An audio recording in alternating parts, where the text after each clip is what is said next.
Hello, everyone, and welcome to episode number 147 of the Pylon Show, where we've got a special end of the year recap for you guys, but not just with the casters like they've always done it in the past, but this time around we got some players too. There should be a caster one as well. We tried to do this last week, didn't quite work out. That's why we're gonna do it today. We're basically just going to shit talk for 2 hours, go over some of the highlights and our favorite moments. And I can't wait. I think it's going to be really fun. Let's go ahead and introduce the guest first. Let's kick things off with the only German in the call, Lambo. How are we doing, matey? I'm doing fantastic. Thank you very much. Just chilling pretty much around Christmas time to New Year's, as always. Glad to be here. I need to get you a Dortmund pillow, man. I'm getting triggered by all those stars in the back. Too many stars for you to handle, huh? Too many. Next up, we've got Kev joining us as well. How are you doing, Kev? How's the Christmas holidays been for you? It's been fantastic, man. It's nice to play a little bit of off-race in the off-season as well. So I've been working on my Zerg, and I'm proud to say that I finally made the Grandmaster League. What's the MMR like? 5-3, 5-4? Somewhere in between there, I would say, yeah.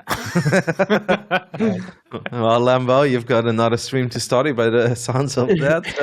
Yeah, for sure. We have the kid who managed to wake up as well. How many alarm clocks did it take, Clem, to make it till 2 p.m.? Probably like 5, but it has been worse in the past. I managed to wake up like kind of easily this time, so it was okay. But yeah, I'm still a bit sleepy. All right, no worries. Well, we'll get you out of the sleepy mode as we go over all your highlights of the year as well. And last but not least, the man who's back in Italy. He's been traveling back and forth. Reynor, thank you very much for joining us today. How are you doing, mate?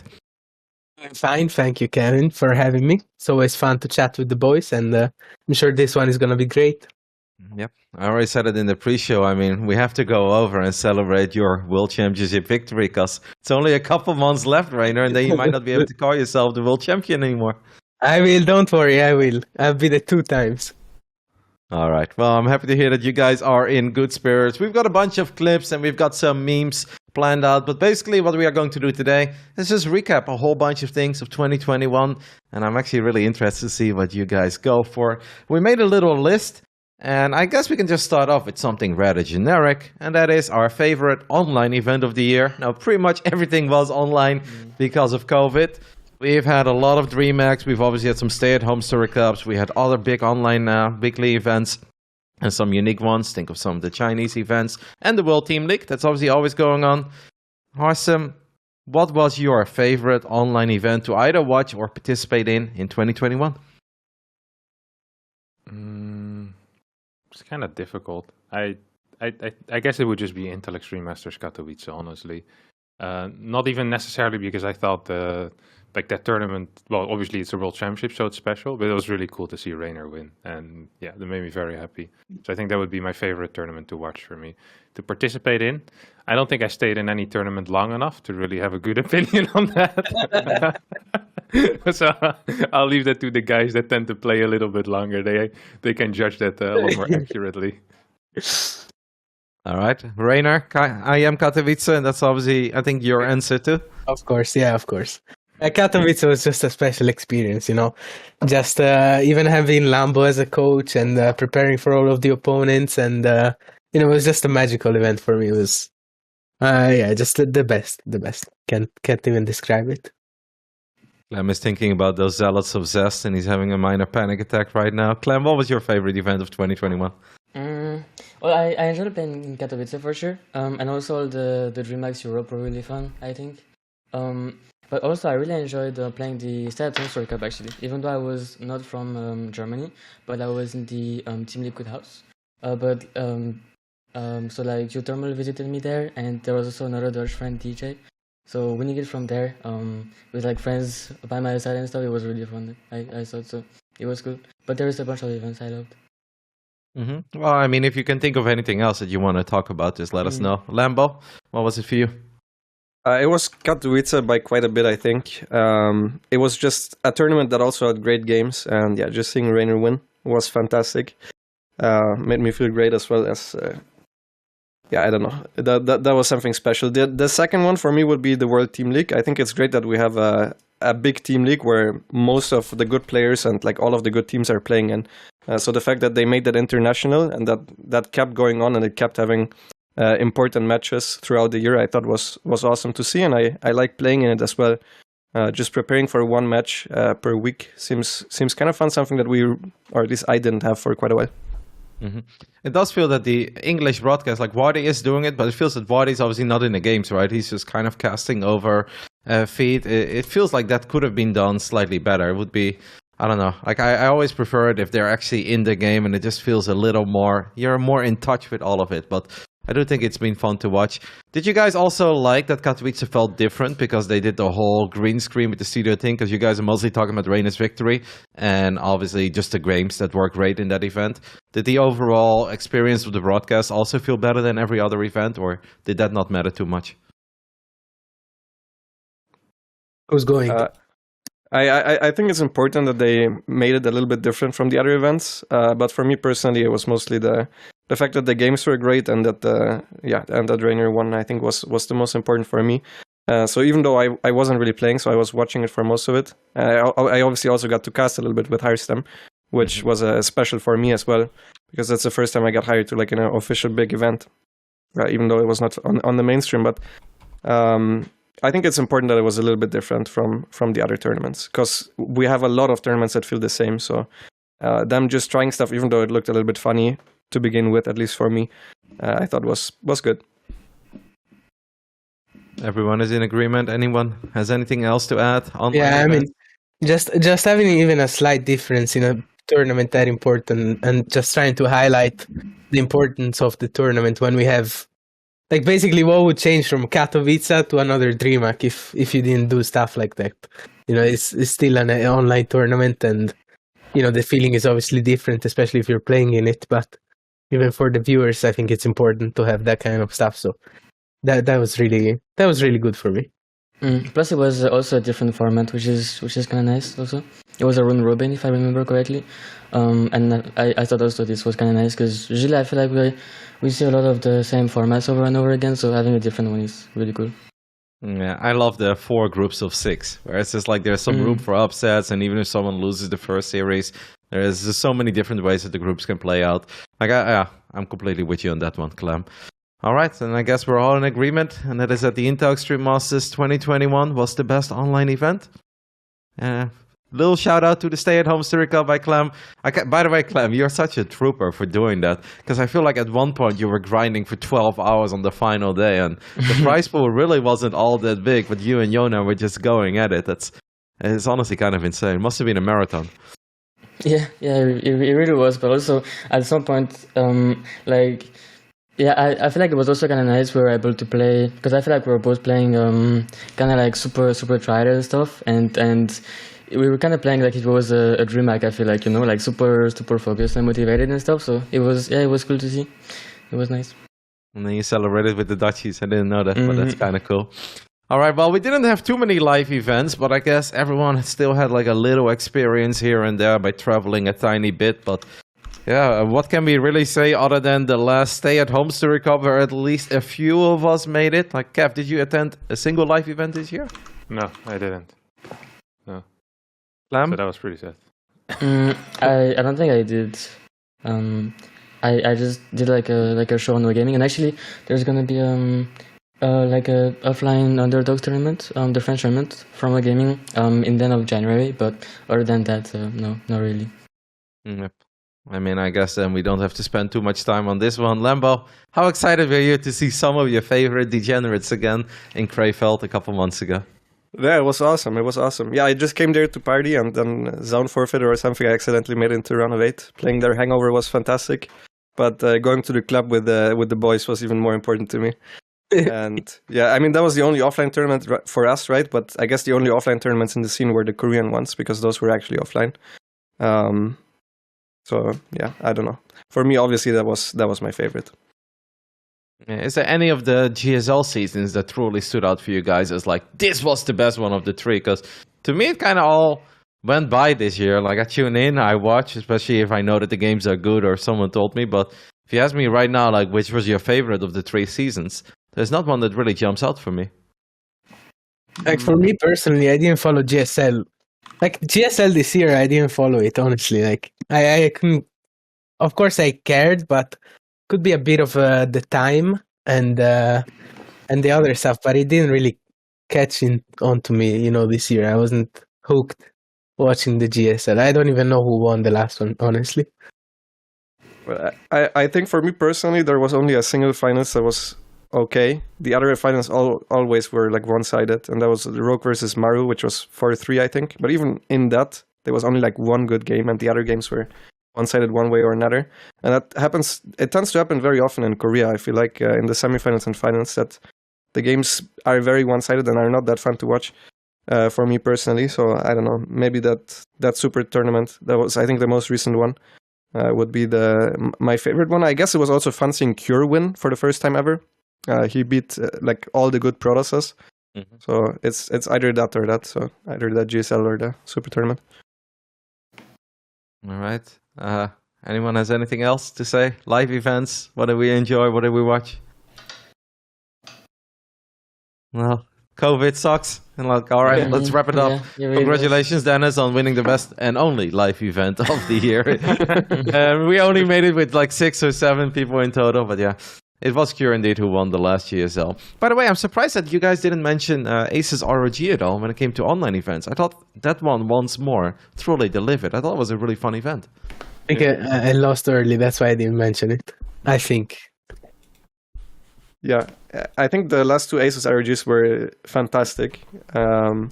Especially in terms of gameplay-wise, but Katowice is just so important. It's hard to top that, you know? Yeah, that's fair. That is fair. All right, let's move on and go a little more into, I guess, StarCraft 2 specific stuff then. Let's talk about the maps. I mean, Beckett is still going strong in our map pool on Battle.net. They're trying to figure out how to remove it, but currently, guys, it really takes years and years of experience. Specialist. Yeah, exactly. We can't find them yet. Most of the we need to hire a new guy to remove Beckett. They're busy, but we're waiting for some of the layoffs at NASA to happen, and then we can take some of those scientists over there to eventually work for Blizzard and get rid of Beckett. But what was the favorite map of the year? Let's start off with you, Clem.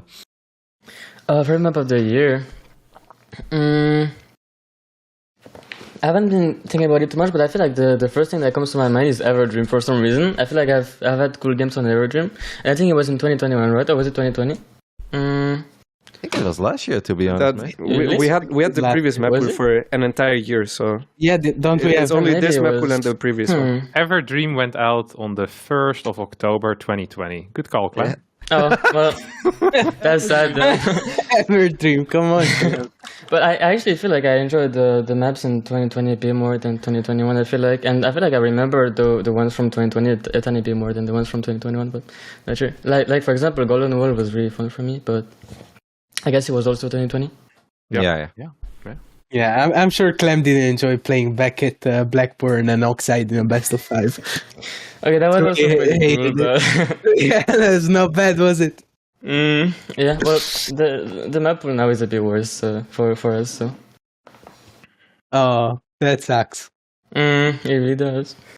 All right, Reynor, why don't you go then? What was your favorite map of 2021? For me, the first map that comes to mind is Lightshade. Like I've played countless games on that map, and it was not necessarily my favorite. But why was it last map pool as well? No, it's a correct map pool. It's just very Zerg favorite against Protoss. That's why Kevin is. Okay. I was watching Kevin, and I thought I mentioned the map of last year, but it's either Lightshade or like maybe Hardwire is also a map that I really love. I didn't play too many games on it yet, but it's just a nice looking map and I like playing on it.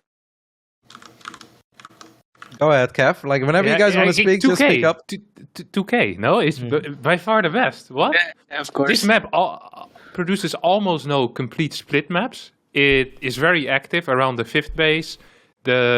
The only problem perhaps is in PvZ that it's kind of difficult to kill the toss. That's the only thing where you could say that sucks a little bit, but otherwise we always see good games on this map, almost every single time. This by far been the best map. How do you even compare Lightshade? 2K triggers me to the skies. You take one Xelnaga and I can't run by anymore. Yeah. Like that's how much it takes. That's why we don't love 2K. Like one, it's hard to kill the toss on 2K, and 2 against Terran.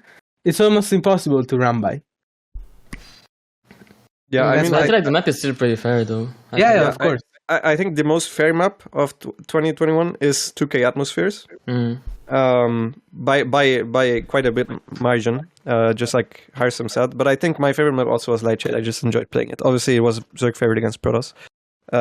It was not possible to play Mutas and ZVZ on it. And against Terran, at first we thought it was very good for Zerg, and Terrans didn't mind it as much. It's obviously a short map, but it was very wide.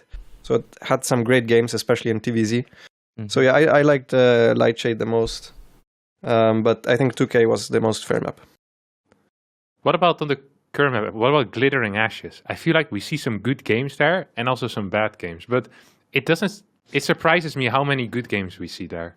No? I absolutely hate that map. I think it's even worse than Romanticide against Protoss.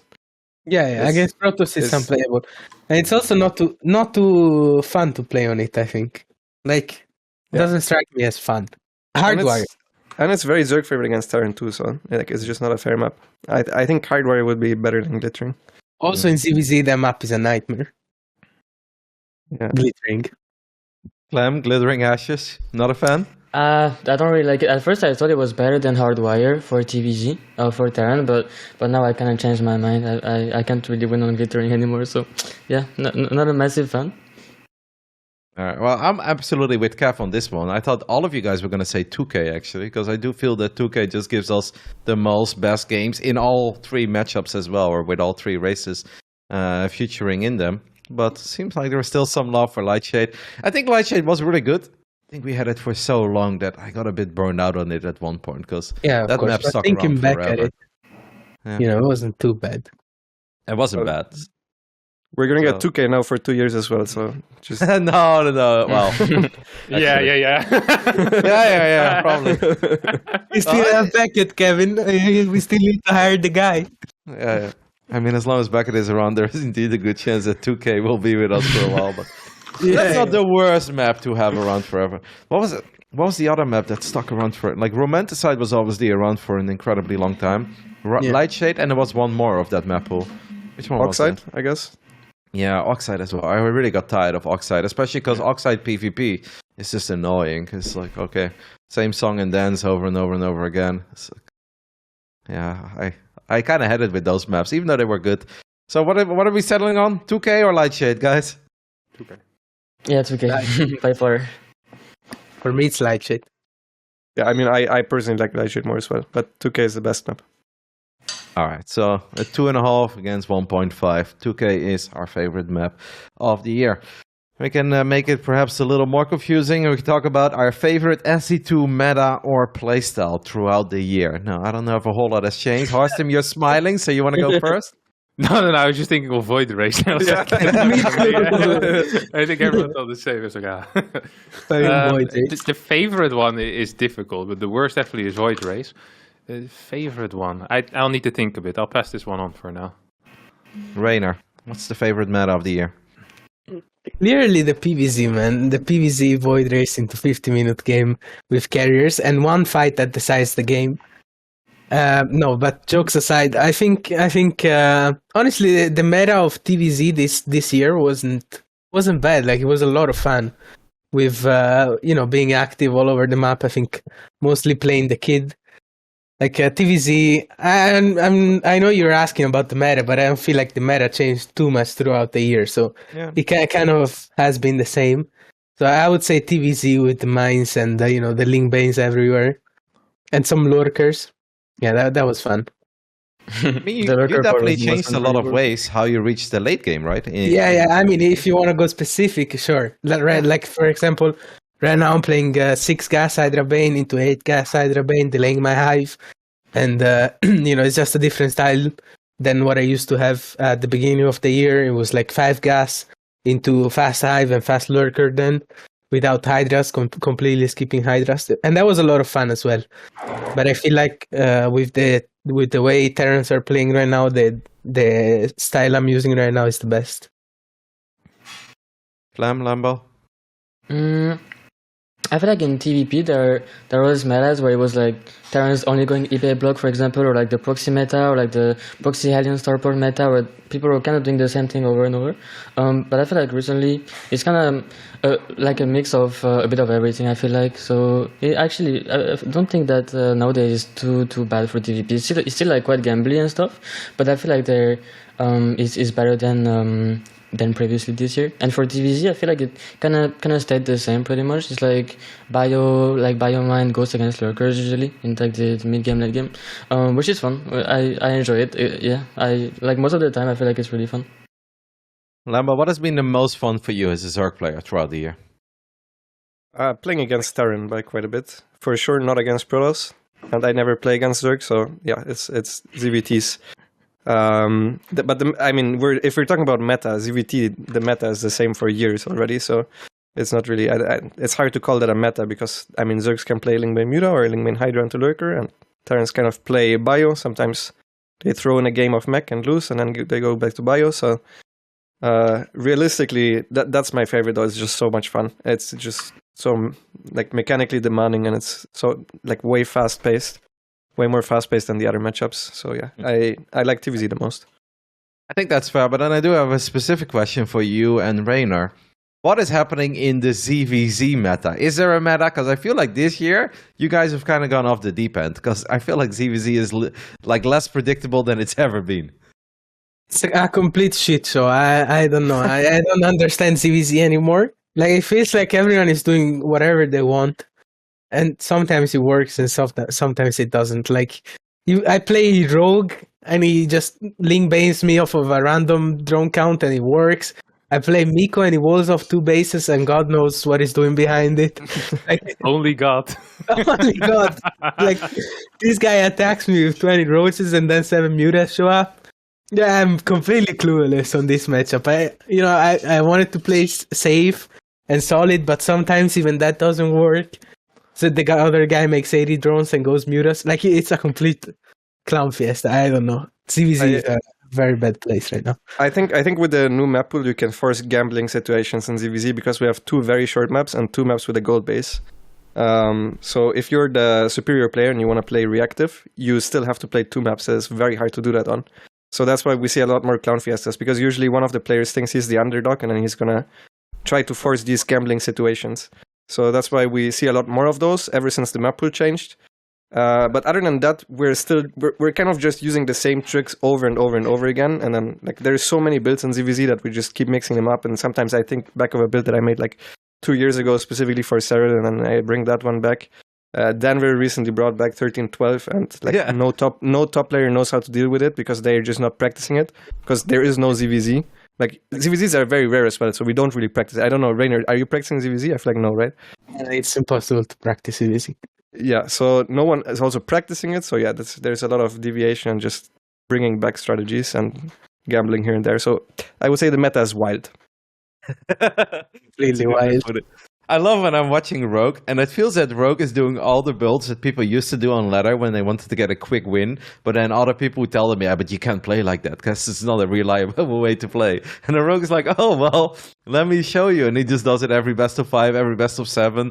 It's all over the board, and it just keeps on working for him. Rogue just closes his eyes, rolls a dice, and goes with it, you know? He picks a random drone count and leans you off of it. Like, I don't understand the guy. And it works, you know? It's like a track, so... Well, if it works, it works. All right, well, wild, and I guess we just still enjoy TVZ to wrap up this little segment. Then we can talk about something else, and I feel like we might go back to the Intel Extreme Masters Katowice victory, but I think there are a few more. I don't know if Cobra has any clips for us here or not, but the most wholesome moment of the year. And this can obviously be esports related, but it could also just be on a stream or anything else. I do think we've had a lot of very wholesome moments throughout this year in StarCraft, so I don't know who wants to go first, but what's the first thing you can think of? Kev, maybe? You're a wholesome guy. For me, it would just be the Katowice win, I think, for Reynor. It was, I don't know, it made me very happy to see good old Reynor get there. Yeah, I like that. I was very invested as well for whatever reason. Sometimes you just get invested in like a certain person for one tournament, because right now I couldn't care less if Reynor wins or loses, but for that one, I really cared. I really like beforehand already as well. Like you could feel it already, like the way a lot of people were talking, and when we would practice against him, it was ridiculous. Like the creep threat, and I remember watching the first series, and he played on Pillars of Gold. I think it was against Dream, a game. Oh yeah, that And game. I think after watching that game, I was so sure he was gonna win because he had creep at his third base at like 720. Yeah, And Dream was like sick at that time as well, you know. He was not bad. He was like top 4 Korean Terran maybe. And you looked at the game, and it wasn't like he got owned. Like he got taken out like a diamond player. And at that point, I was like, all right, this is it. And I really started believing. And that's a scary thing in StarCraft 2 when you truly start believing, because then often it doesn't work out. But I was very, very happy when Reynor won. Yeah, it was a good moment. Thank you, Kevin. Yeah. Tear in my eye. I mean, Reynor, if you take out I Am Katowice, what was your favorite wholesome moment of the year? As I have some audio issues there. Yeah, you were kind of exploding. That Most was wholesome moment of the year. I think when Yona won the last DreamHack. I know it's nice to see Clem winning, but I liked it when Yona won again. I felt good for him, and I felt like he was playing better than he used to, and yeah, I just enjoyed it. That's fair. I was also happy to. I think Lambo talked about it a bit earlier already, but I was also happy to see Cure winning his first GSL, because I feel like he has been like a monster in the smaller tournaments and stuff. And the last time before that, he went in a GSL Grand Finals. He got like destroyed by TY, I think it was. So yeah, it was really cool to see him winning again. I mean, not again, but for the first time. Well, Lambo, since none of these nerds are mentioning it, I'm going to talk about your run-in next, because I absolutely loved it. I was really living through it. A lot of those tournaments to me is like, okay, I watch them, and it's like, oh, it's a high-level tournament. A lot of good players are participating. But to see you have such a almost like career-defining run, making it all the way to the Grand Finals, and having a sick Grand Finals as well, if you would have won it, I honestly think that could have been my most wholesome moment, because Reynor winning Katowice is something that was possible, but I kind of felt it coming. If you would have taken that one, it really would have caught me by surprise. So it was one of my favorite moments of the year following your journey. How was it for you? And is there anything else that stood out for you? The run in next itself, it was, I don't know, it felt not as special to me as, for example, my top 3 in DreamHack, where I threw against Reynor. If I would have won it, for sure, it would have felt special, but I don't know. All I could think about after was how I threw the last game. Pretty much, so it's a little bit difficult to mix these emotions with like all the happiness has kind of gone all of a sudden, and I don't know. I didn't feel that great after. I enjoyed my DreamHack Europe run much more, but the most wholesome moment for me, would also be just Reynor winning or Cure winning, because I was emotionally invested into the Reynor one. The Cure one I didn't even see, but I think he deserves a title just by how good he is, and. For me personally, as I said, my DreamHack Europe run meant a little bit more to me than the next run. I mean, that was a sick one too, and I'm sure that a lot of you guys remember that. The final game on Romanticide against Reynor, right? Game 5? Yeah. Jesus, what a game. Lambo is gonna start shaking in his chair right now from anger, thinking about that game. Is there anything else that you can come up with, Kev, when you think about all the cool things you've seen throughout the year? It doesn't have to be esports. It could also just be on someone's stream or a personal experience that you absolutely loved. No, I don't think anything comes to mind then. Not much. Clem? I'm not too sure. I'd have to think about it longer, but right now I'm not too sure. Okay. I'm surprised that none of you guys have something like, I don't know, of your own streams. All of you guys have been streaming quite a bit. Yeah, my streams are sick. If you guys want to watch RB_Reynor on Twitch, maybe subscribe us. Yeah, Reynor raging at his League of Legends teammates was probably the most wholesome moment for me. What about MaxPax, his first European Pro Tour? Oh. Here we go. Did he win against me the first time? Yeah, he beat you. You were here. Oh, right. Yeah, that was very wholesome. Copium. The interview afterwards was, I mean, it was painful, but it was also kind of wholesome. I don't know if you. No, audio's not working on this. Hang on. Okay. And now everybody's gonna hate me. No, that's I'm being at you. All right, well, then I guess that's also settles it that the most wholesome moment of the year was still Reynor winning Intel Extreme Masters Katowice. So, jeez, Luis. Seems really this is going to be a one-time experience, Reynor. If everyone thinks No. I'm gonna be back in that form for this Katowice. I'm feeling it. I'm very feeling it. And yeah, hopefully it's gonna happen again. We'll be sick. I'm looking forward to hiring Lambo as well, maybe. Well, I'm looking forward to his own run, mate.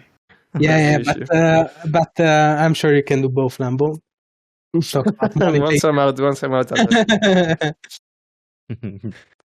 All right, moving on then. We're going to talk about our favorite pro player rivalry of 2021. Player name versus player name. I mean, there's a couple obvious ones that jump to mind immediately. Reynor, do you want to start with this one? Me, I have no rivals, man. I definitely didn't play 50 times against a kid 50 times this year. So no clue what you're talking about, but no, yes. I've been playing a lot against the kid this year.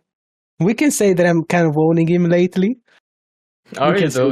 I'm pretty sure I won the last one. Yeah, you won the last one. I won the last 6. Before that. Yeah, but before that even. At the early 2021, I'm not sure. But if we don't consider the broken maps, we might be sure. even, you know. But yeah, jokes aside, I think my rivalry against Clem this year was a lot of fun, playing him a lot. I mean, it was a lot of fun up to a certain point. Up until the 12 times that I lost in a row, it was kind of fun. And after that, I just wanted to jump off a bridge every time I lost to mines. But, I think it was good for the viewers, also up to a certain point. And then we have a couple more, I think, that are kind of fun. Sarah versus Clem is also kind of a banger at this point. Everyone knows it. And that one is good too. And what do we have? I'm not going to say anything else, just to not upset some people. I'm going to let you guys go. Okay, I have a secret rivalry, and that is Elaser versus every top Zerg in Europe. Not necessarily because it's super close, but because Elaser plays like such an idiot that everyone for some reason hates losing to him, and everyone gets really upset when they lose to Elaser. It just makes my day. So whenever I see Elaser playing against one of the other big Zergs, I already know it's going to be spicy, because if Elaser wins, it's going to be hilarious because the other guy is going to be flaming him, or is just going to be upset in general. And then Elaser, meanwhile, is always praising Jesus, saying, "Oh man, God was on my side again today. The builds really worked out." It's absolutely my favorite thing of this year. Like, imagine you're very tilted after losing to Miko because this guy just does something so random you've never seen in your life. So you go up to him, you try to get an explanation out of the guy. So why did you do this at a certain time? And his answer is, Jesus took the wheel. Like, that triggers you even more. Like, Miko is truly something special. Any Korean rivalries you guys can think of, or Korean players versus European players or American players? Dark versus Rogue. They play in like every single tournament. It's always 3-2, and it's always a clown fiesta. So it's amazing to watch, and they're like super similarly skilled. And they always meet early into tournaments as well, like never late. They always meet like in the round of 8. So that's why like one of them is usually missing like from a season finals, because they always meet like in the round of 8 of GSL. I think that has been my favorite one in Korea. Obviously, Maru versus Rogue, the debate of who's the best player overall. It has to be those two. And then, I mean, Trap had a pretty good year. I'm not sure if he... I guess Trap played, especially towards the beginning of the year, very often against like Reynor or Cyril in the finals. I'm not sure if that qualifies as a rivalry. No. If you want it to be, so. It is. No. Void Race don't come into the discussion, man. They're banned. Protoss players. We don't like them. Anything else you can think of, Kev, other than Elaser versus literally every other Zerg? No. I think that's enough rivalries for one. It's truly something. I also think that the most fun are often not the ones that are super... like Clem versus Reynor, that's nice and all, but these are like the top guys. I think it's more fun if people really dislike someone either on a personal level or just playstyle wise. Also, whenever Denver beats top Zergs, it's really good as well because Denver plays kind of wild, you know. I know that a lot of the European Zergs get upset as well when Rogue beats them with some garbage. So these are, to me, are just way more fun because, you know, it upsets them on a personal level. More so like Clem versus Reynor. It's like Messi and Ronaldo. It's like, yeah, boring, you know. But you have two guys that really want to stab each other. That's way more fun in my opinion. I can get behind that. I mean, we have to mention MaxPax versus literally everyone in Europe other than Reynor and Cero, because I think he's been doing good. I've been loving his stream, like not even thinking about MaxPax against Lambo or MaxPax against E-Laser, which I personally do think are two fun ongoing storylines. But MaxPax against Showtime, guys, like. Before MaxPax was as good as he currently is, he had that crazy little streak where he won a couple times, but then Showtime kind of set the record straight. But lately, it's been going a little more in favor of MaxPax again. I mean, I'm personally really enjoying that storyline too between those two European protoses. Yeah, but I was actually about to say MaxPax against Gabe personally, because I feel like I watched quite a bit of Gabe's stream, and seeing him playing against MaxPax like 10 times in a row in the latter games is always really fun. And then when they're about to play in a tournament, I'm always kind of hyped, even though it's usually Gabe winning in a 7-minute push, but I'm always kind of hyped. So I think that one is also really fun. Now that you mention it, I'm thinking of one other that I really enjoyed, and I think all of us enjoyed, but now we forget about it because he's praying to elephants. But MaxPax Marine Lord, come on, that's true. That's very true. I see you smiling, Reynor. No, I'm just thinking about a Gabe moment in his stream. One of many, but that was amazing. Which one was it? You want me to share it? Yeah, absolutely. Like, it's very recent. We were watching Gabe against Miko on his stream. They got into a ladder game. And this is amazing. Gabe literally didn't micro a fucking unit in the entire game. You know, he was just... You know how Gabe does it sometimes. He just takes his army, A moves, try to snipe 3 Bailings, snipes only 1 and loses half of his army to 2 Bailings. And and Gabe was not happy with the game, man. He was not happy at all. And Miko at some point he made ultras, and Gabe comes out with the sentence, "Oh no, man! For ultras you actually need to micro." And while he's saying that, he actually loses half of his army to 10 Bailings, and I found that fucking hilarious. I started laughing the whole evening for that. Gabe is something special. There's so many moments in his stream that just are amazing. I mean, I think I could fill a Pylon show with some of my Yeah. You were with me, right, when we watched Game Stream and he was playing against Geralt on 2K and he stimmed 4 times. Yeah. Did he have vision or was he just lucky? Because Geralt had High Templars and it was just a line of storms through the bio until all the bio disappeared. And Gabe just like, kept going. And he goes into the replay, he's like, just lucky. I was like, hey, man, lucky. He saw you coming. He was ready. He was storming for days. Oh, it's beautiful. And I also love it. I don't know who he was playing. I don't know if it was Lambo or Laser or Cero, but with that one Widow mine, and we were watching his stream, and there were like 4 things happening, and then one mine randomly got a massive connection. He's like, target fire, by the way. It's like, no, Gabe, you didn't even select that Widow mine. We saw it. Oh, so funny.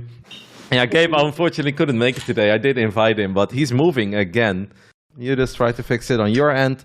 We'll just move on then. I guess plenty of cool rivalries. I think Maru against Roken is indeed an important one to mention, because at one point they just kept meeting each other over and over again in the finals as well. And look forward to some of these rivalries continuing into the next year. And hopefully just many more great game moments as well. Then we have one where I think we're going to get some different answers, because I do feel like there have been a couple of standout series throughout the year, but the most recommended game or series to watch. And I know we're going to talk about Katowice. Obviously, Reynor had some insane games, but throughout the entire year, I feel like a lot of tournaments... Like, this is what I love about StarCraft. It's like, sure, Blizzard has kind of sucked this year, and that's an understatement. A lot of things have sucked, but the games, I think, have still delivered in many tournaments, where we just feel like we've seen it all, but we haven't seen it all, and things just keep on getting better. Lambo, I'll start off with you this time around. Is there anything that jumps to mind as either the best game of the year or your favorite series of the year? Favorite series is, even though you said maybe not only Katowice, but it is Maru versus Reynor at Katowice. That was my favorite series. Favorite game, I am blanking right now because I'm not entirely sure. I'll probably have to think about it a little bit, and if I remember, I will say something. Of course, that's fine. Clem. Well, the last thing that comes to my mind is the Moro against Sarah. I think it was the last one. I think it was really exciting to watch. Other than that, yeah, the Moro against Reynor was also really exciting. But for me, it's like mostly TVZs usually that are really hyped. So yeah, there was a couple of really good TVZs. Maro versus Arrow of the King of Battles, I guess, right? Is the one. Yeah, I think it was. Right, that's fair. Well, Reynor, what was it for you, mate? For me, good question. Actually, I have a very bad memory for series, but the one that stands out the most is a couple of from Katowice that I played. Those were really exciting, man. Like the versus Dark and versus Maru. Yeah, truly, like amazing. Like the feeling of getting a comeback, it's the best for me. I love it. You know, I usually lose the first map, but going down 2-0 and then winning 3-2 against Maru in a nail-biting series is a different feeling. You know, it's fucking amazing. Yeah. Well, I have two games actually. There's one between Beyond and Classic that was played on Romanticide in some minor tournament, which was like a crazy base trade scenario, which ends up with like Beyond having like 2-3 Marauders and Classic is mining some random base in the middle of the map. I can't remember what tournament it's from, but it's like some small tournament. But I think I'm not even sure if it's the best game, but the game that I thought was really cool was Clem versus Showtime on Glittering. That they played in an ESL Open Cup. Yeah, the weekly for Marine 2 Medevac against like 2 Stalkers or something. Because that game had a lot of potential for... I think the last 5 minutes were a bit... Like, we could see what was going to happen, but before that, there were so many options where the decisions really mattered in the moment, and you could see that they were kind of new scenarios. And I think this is the most fun when something is a completely new scenario and people really need to think. Like after a while you start floating over your buildings and you try to trap the stalkers by landing them. I just thought that was so clever. Like that type of stuff is like, that game is so freaking sick. And then the last 5 minutes of that game aren't great, but the first like 32 or so I think are absolutely fantastic, and that's definitely my favorite game of the year. Yeah, when the SCV suddenly showed up in the main to repair the medevac again, like that was sick. I was like, where are they coming from? It was sick because you thought every hit would permanently matter, but then Clem had a couple of coins left in his pocket to repair the medevac. Yeah, absolutely one of my favorite games of the year as well. I'm glad that you mentioned that one because I wouldn't have thought of it. I mean, Clem, you've had a couple of epic games in all the weeklies you've played in throughout this year. I actually think most of them were against Showtime actually, because I can remember one on Death Aura, which was also like super low eco, super low army, like crazy base trade and stuff, and also one on Light Shade, who was also a really long game and pretty crazy. So I feel like usually when I play against Showtime, it tends to be like really cool and long games. So yeah, I've had a bunch of cool ones. You actually also had a game on Blackburn, I think, in the DreamHack Masters against Showtime. Was it DreamHack Master or EPT? Yeah, it was. I think it was DreamHack Masters. Yeah. That was a crazy game as well, super long and super base tradey as well, like extremely action-packed. It is really fun when you guys play. And I think a lot of, actually, I'm sorry, I'm taking a lot of time, but a lot of MaxPax PvPs were really good this year as well, because he plays like such, like super aggressive, even when he's down in like Stalker count or Disruptor count. He goes absolutely wild in these games. I played a couple of fun games against him, and his games against Showtime tend to be quite bananas as well. His playstyle is really fun in PvP to watch. I feel like in the last 5 weeks you had 2 epic games, the one on Pillars of Gold and the one on 2K Atmosphere, right? Against MaxPax. You played both of them. Yeah, no, not Pillars. Pride of Altaris, sorry. Yeah. A sick game, right? Yeah, I watched that one too, actually. Yeah, that was a lot of fun. Back and forth. Yeah. No, I'm completely with you on that one. Lambo, is there anything else that has jumped to mind now that you go over everything? Not really. I think Harrison is better suited for it because he literally has a thing called Game of the Week. So he's just... True. So he's just recording those. I was just going over everything. And obviously the Last Chance tournament happened as well, right, in 2021. And I'm not sure. Did you play... DreamHack? No, this is not the one that I was looking at. Never mind. Is it the one I won? Yeah, you played against Trap, right? And he had a couple of sick games, including this time actually on Pillars of Gold. Like, that was in Trap won Last Chance. You didn't win Last Chance. So who? Well, which one was it that I won against Maru in the finals? One DreamHack, I actually honor. DreamHack it not was last finals, season summer. finals. Season finals. That was season summer. finals. Yeah. My bad. Huh? A couple good games in that one too. Yeah, the Romanticide game versus Marin, that one was sick as well. When he played mech. The series, the whole series he played mech, and I started losing to it, and then I eventually won. The Romanticide was sick. I'm trying to find the one series that you had.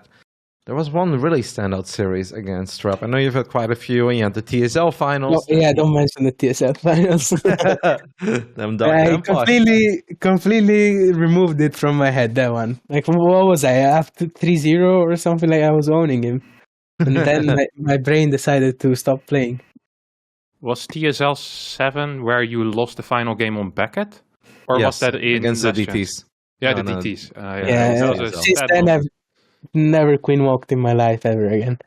I'm done with that. Change. All right. I mean, I think if I go of all the games, like, of course, series, I do think a couple of the Katowice series stood out. And I do think the Aces ROG had some phenomenal series where Maru was just playing out of his freaking mind. I think that game of the year, Showtime Clem on Glittering Ashes, that I randomly stumbled upon. I don't think I even casted like game 1 of you guys, but I was like, oh, there's a lobby for game 2. I'll hop into it. And I actually think that was perhaps the biggest, just unique game, like you said, Kev, with things that you have not practiced and you haven't seen. Like 4 barracks is trying to trap Blink Stalkers. I mean, Clem, A for creativity. I think you take the crown for this one. Yeah, it was definitely a really fun game to play. I just feel like it's usually the most fun games are the ones where like both players kind of don't have any experience in the scenarios, so then it's kind of wild and pretty funny to play. Mm-hmm. Perhaps not quite. Yeah, go ahead. I think very often the best games are the ones where there's back and forth throws. So very often it's not the games where the players play the best, but rather the ones where there's the most back and forth, and sometimes it's even games where players think they didn't play that well. Those usually tend to be the absolute best games, pretty much always. Mm-hmm. One that's maybe not like game of the year, but that was actually one of the more fun games I've seen, was the ZVP that you played against Mana on Berlingrad, Reynor, that we sent to that one was great. Yeah. I mean, no, it wasn't great, but it was fun to watch, I guess. It was very bad to play, man. You were pissed. Yeah, I was definitely pissed. Because the fucking Mana gave me hope. Like, I started believing after a while. Did I kill his army twice? I was like, man, there's hope. There was not hope. Alrighty, well, we'll settle for it. The TLDR is that we had a lot of awesome games, and especially the series, I think, in Aces ROG and Katowice. Anything in the playoffs, I really don't think you can go wrong. There were like maybe 1 or 2 bad series in the playoffs. Everything else was worth watching or absolutely amazing, especially the ones that Reynor played, of course, at Katowice. Let's talk about the most wholesome Twitch community in StarCraft 2. Who wants to take the lead on this one? Reynor, do you think you have the most wholesome Twitch chat community? No, my Twitch chat is absolutely fucking awful. I don't know. It's like the reunion of below 100 IQ guys. I don't know. I don't think my chat is very good. Like they managed, those guys, they managed to trigger me so hard. Like they hit the right spots, you know. They're fucking good at their job. I don't know. I'm not the kind of guy to ban a lot, but they really take the cake. Like, yeah, well done, guys. If experts. What can I say? All right. Is there any other community that you've seen in the different channels that you stop by that you truly appreciate or you think is very wholesome? Like, honestly, these days most of the SC2 stream chats are very good. Like, for example, yours, Kevin, Rotti. I think yours is very good. You have a lot of long-time subscribers and long-time viewers that, you created a very good community around your channel, and I think that your chat is one of the best. Harstem's chat is nice as well. I usually don't watch Harstem anymore because he streams too early for me. But when I used to, it was very good. Lambo's chat as well. Like, honestly, most of the streamers' chat nowadays are very good and, just very fun to hang out in. I'd like to make a special shout out to Fear Dragon and Apatrice. chat for the most toxic Twitch chatter and the most toxic Twitch chat in general. It would go to Upper 3. Fear Dragon created a bot in which every single time Upper 3 gets supply blocked, he will type in all caps, streamer, you are supply blocked. This happens automatically. Fear Dragon doesn't need to be there. Fear Dragon also is capable of derailing any conversation. He's a copy pasta man. I think he would probably the most toxic Twitch chatter. And the people in Upper 3 Zelda chat are just so mean to him. And every single time I go there, I'm like, how do you deal with this? Like, they don't mean bad. I'm like, they don't mean bad. They're like, just straight up insulting him for like 10 lines in his face. And he just sits there and takes it, that wasn't the greatest game. And then he taps back out and he reads the screen above him. And you can just see the disappointment in his eyes. Man, you really sucked that game. Are you even trying to micro your unit? And he's like, well, next game, guys, maybe we'll go better. It's like, so sick. So big shout out to those guys as well, to keeping Upper 3 Zelda honest. What do you say, Clem? Well, my personal experience is that when I stream a few times in a row, like every Monday or so, there's like often the same people that come back, and those are like super, super nice. But then there's also like a few people here and there I have to ban, and sometimes they can be pretty annoying. But yeah, I'm not too sure honestly overall. I feel like some other people might have better opinions, but yeah, I'm not too sure honestly. I have a clip that I really hope Cobra can show, since we're talking about Upper 3 Zelda. And this is maybe not yet our favorite clip part of the year, but I'm just going to put it in the group and you just play it, Cobra, whenever you think it works. I don't think we even need audio for it. So if you just want to play this without audio, I don't know if you guys have seen it. You know, his chat keeps bringing back his game. Like, yeah, this game was fucking amazing. They showed me as well. I actually think Upper 3 Zelda has an amazing community, though. And on one of the Pylon shows, he described it as his Twitch chat is basically the last bar of the night, you know, where people go for one last drink, closing time. They're a bit out of line, but they don't mean bad. And then they just hang out there because they know he's there and they have their final drink, shit talk a little bit, and go to bed. Yeah, I absolutely love this clip. Have you seen it, Clem? Oh, the approach against Max Packs. Yeah. I've actually seen it on the Patri's stream. It was kind of painful to see in some way because I was like, man, this game could have been like so easily winnable. But yeah, like I don't think I would lose this game without my monitor. Like it's fucking impossible. You literally A move and you win the fight. It's not possible to lose. Like you actually need to lose it on purpose, and even then it would be hard. It's like the only way to lose is if you like focus fire a Colossus that's getting healed by a battery, and it's like exactly what happened if I remember correctly. Yeah. It does happen sometimes. Alright, we're gonna play it. Whether we can hear it or not doesn't really matter, just play it, Cobra. So at least the people have something to watch. This is actually me going over the replay, so I just slow it down. Yeah, we can see the details. 83 army supply against 41. Upper 3. On the verge of taking a game against Maxi Paxi. Clem, give us some Terran insights. What do you see when you... What? No, is it the wrong clip? I was the wrong clip, probably. Oh my god. Alright. Well, there is another one. I mean, there is definitely a clip on Upper 3's stream too. Yeah. We'll readdress that. We'll find the correct one. Because people definitely clipped that and they showed him. What we're going on. Is there any other community that you guys want to talk about? Lambo, is there something that jumps to mind for you? Not really. I like my own chat quite a bit, especially when the Zoomers are around. They keep spamming the BTTV emotes, and now that Harstem also enabled some of them, I like his chat as well. I also really like Elazer's chat whenever he's streaming, so those are my 3 favorite chats. The most wholesome one is probably Harstem's. These guys even keep posting appreciation threads for him on Reddit. So they must be the most wholesome ones, unless it's Harstem's alt accounts, which is the rumor on the stream. I only have 4 accounts, guys. It's not possible to post that many threads about myself on just 4 accounts. Every time I open Reddit, there's a new Harstem appreciation thread. They're amazing, Kevin. Yeah, I like my own chat the most, obviously, but Harstem is almost the same chat as me, and Elazer also. But Elazer usually has less viewers, but he still has all the Zoomers around. So my actual favorite chat is Elazer's chat when he streams. Yeah. All right, I can get behind it. I was just going over a couple of little things, but I guess we can kind of celebrate TLDR. We all have our favorites, but there's a lot of great communities out there.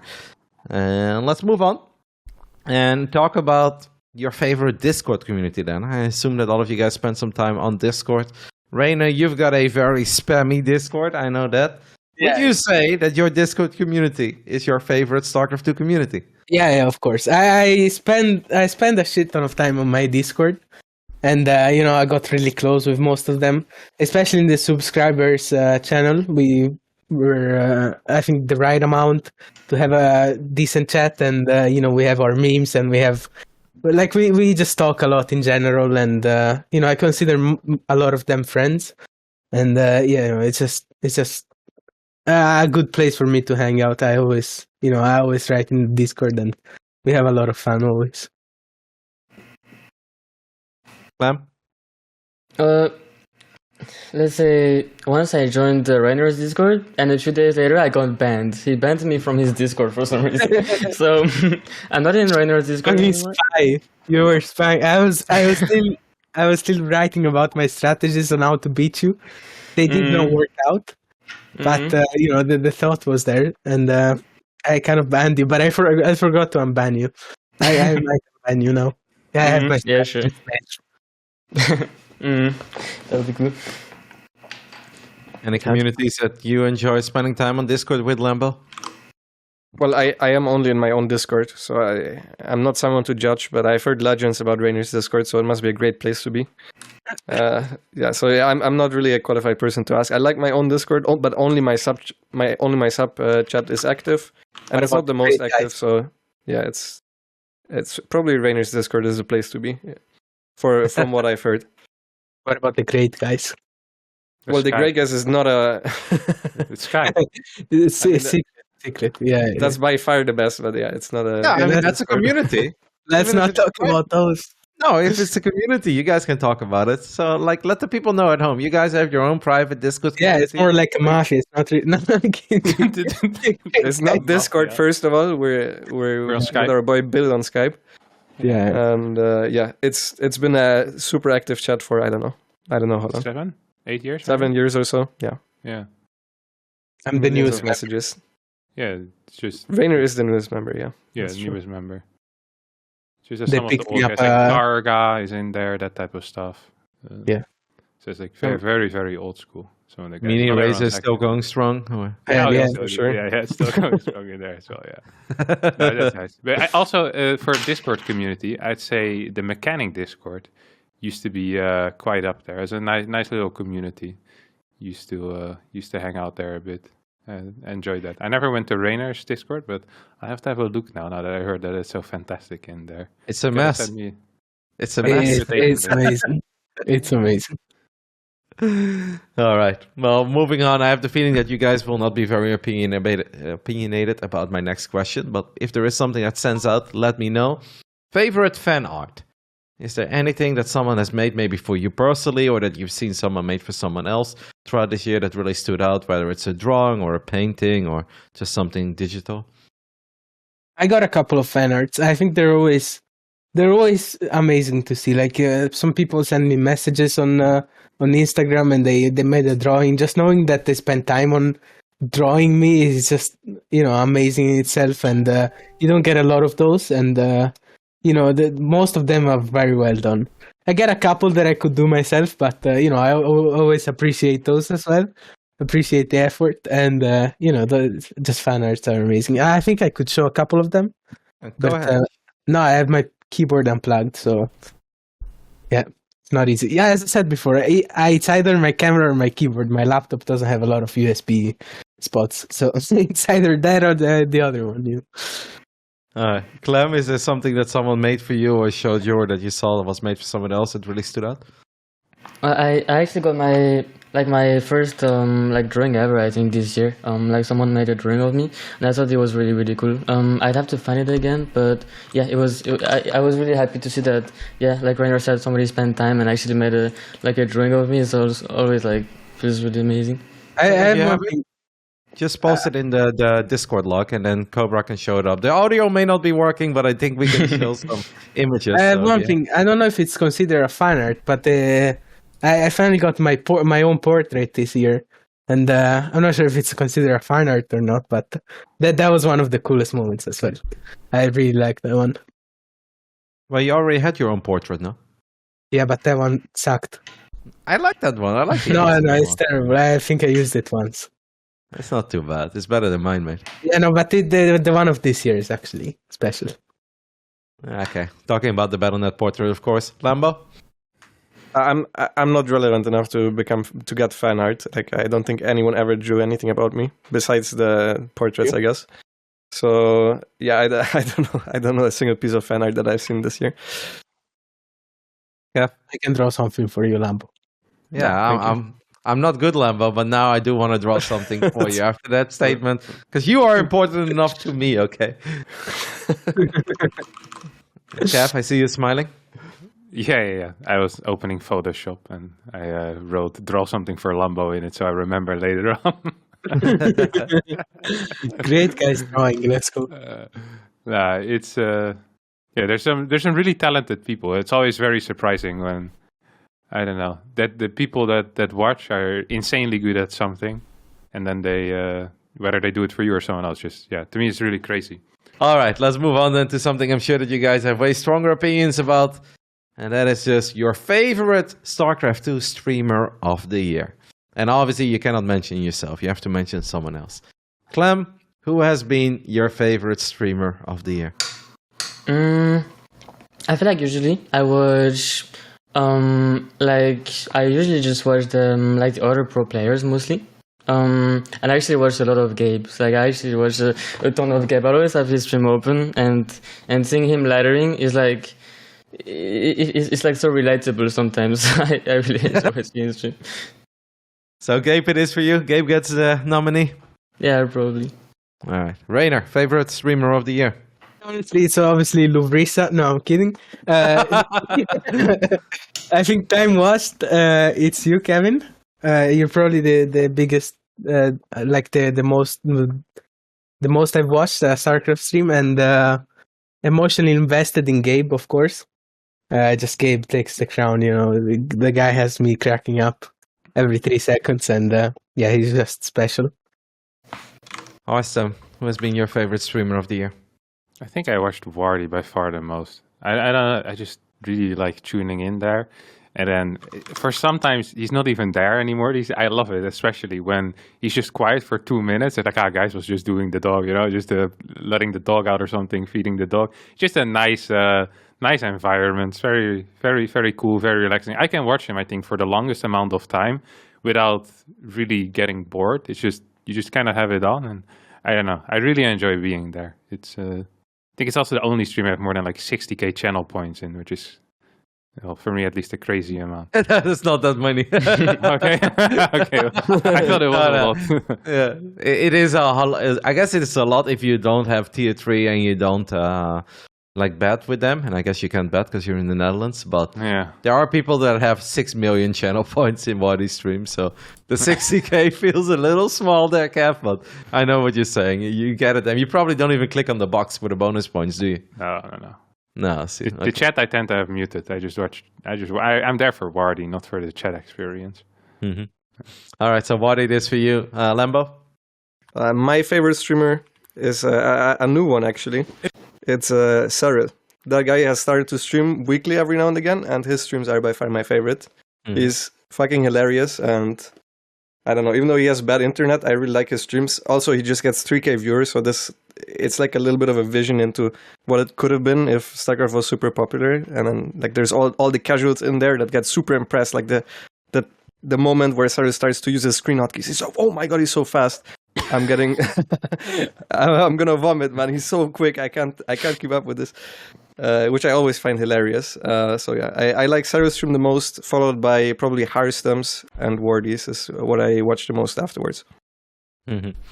I think there are a lot of good streamers. I mean, I do love watching Offertory Zelda. Maybe not for 5 hours, but an hour of Cell just makes me happy. I obviously watched a lot of Ben before he started playing a lot of Age of Empires over the last 2 months, but I've always enjoyed watching Ben streams as well. It's just chill, casual, and something good. But I think if I have to pick one, Body is probably the one that I spend most time on. But I do think Gabe is my favorite, man. It's just Gabe is that cornerstone you can rely on. He's always there. Even when he says he needs a break, he's back 11 hours later playing some Korean ladder. This is, I don't know. For me, Gabe is my favorite streamer of the year. I spend a lot of time there. And I agree with what you say about Cyril, but I also think Gabe is hilarious in his own way. You know, it's like not even necessarily trying to be funny or say something funny, but just the delivery of some of the words he says, it does it for me. I don't think I can ever get tired of Gabe. I think we have the sound working, and this is one of my favorite Cyril clips of the year.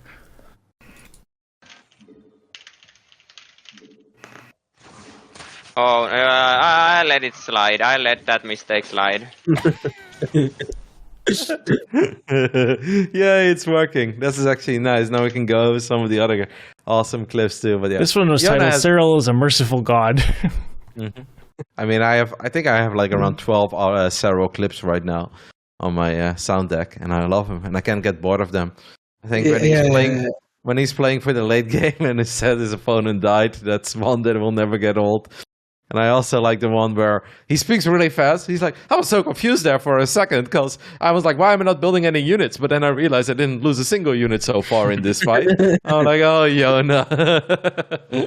Yeah, his stream is great. I think that's a good call. Yeah, I have a lot of Yona sounds on my stream as well. Sometimes I actually get scared because I forgot to have my raid sound is just Yona screaming, where he goes, ah! Sometimes that pops up and I forget I have it, and it just fucking scares me to death. Mm-hmm. Now we all mentioned kind of like streamers, obviously, that we all know, like a Gabe, a Wadi, but are there some of the other streamers of like that maybe you have some less viewers, but that you guys still have a lot of fun as well, even if it's not for hours, but just 15, 30 minutes? I see a smile, Kev. Is there someone that jumps to mind? No, I sometimes watch a German terror called Musti Tier. Yeah, I know Musti. Yeah, I sometimes watch him, and he I think he's quite okay. Yeah, okay. I like that guy. I don't watch a lot of streams, and especially not smaller streams with him. I watched a little bit, especially lately. So yeah, I like that guy. Lambo, anyone that's not like necessarily at the top 5 streamers whatsoever? Not really, but I remember now the clip of also a German Terran player that came home after work. That was actually my favorite clip of the year. I forgot about that. If I knew about him, maybe I would watch him if I know his Twitch channel name. But that clip is awesome. It is XLTJX. Okay. Yes, we can see if we can find that clip. I mean, it's mostly funny if you understand German, but I'm with you. I actually don't think that clip was from this year. It's just that we somehow discovered it this year, and then we started appreciating it to the fullest. But you know, the best thing about this guy is that he's actually really freaking nice. So I started playing all his clips, right, and everyone was laughing. It's like, oh my god, he's like the angriest gamer of all time. But then he's like, hey man, I really appreciate you showing my clips, and I also rated him. And then he randomly asked Gabe and Chris, who know where I live, my address, and then he sent me a bottle of Japanese whiskey for showing his clips on stream and rating him once. So I was like, oh my god, what a sweetheart. And if you see the clips, no, you wouldn't search that behind him, but I'm totally with you. XLTJX, he doesn't stream a whole lot anymore, but when he does, it's top tier entertainment. Clem, I feel like you spend a lot of time. We have Coco. Come on, where's the Coco love, Clem? Yeah, let's go. That's true. I watched quite a bit of Coco. I also watch there's some smaller French streamers that I'm friend with. I also watch a little bit, and I also just sometimes kind of lurk in the SC2 Twitch and just kind of stop by on like smaller streamers. And I don't necessarily always like go in their chat and say hi and stuff, but I'm kind of always lurking. So yeah. Yeah, I actually when I mentioned Gabe, I obviously have to mention Coco. I think I spent as much time in Gabe's channel as I do in Coco's channel. I think Coco has a pretty wholesome chat. I like it. It's painful. I wish things were different. I wish we would stop taking our cybercore 4 minutes into the game, but you know, I'm just emotionally invested and I can't turn away. So I see you smile, Reynor. Is there anyone else? No, not really. Like, you know, I'm a big fan of Coco myself, Kevin. But as you said, very painful sometimes. Seeing Coco running with 10 zealots into 50 tanks is not my ideal start of the day, but you know, it's not bad. And then Sal stream, Apatry Zelda. It's a kind of stream where I love tuning in late at night when I don't have much to do.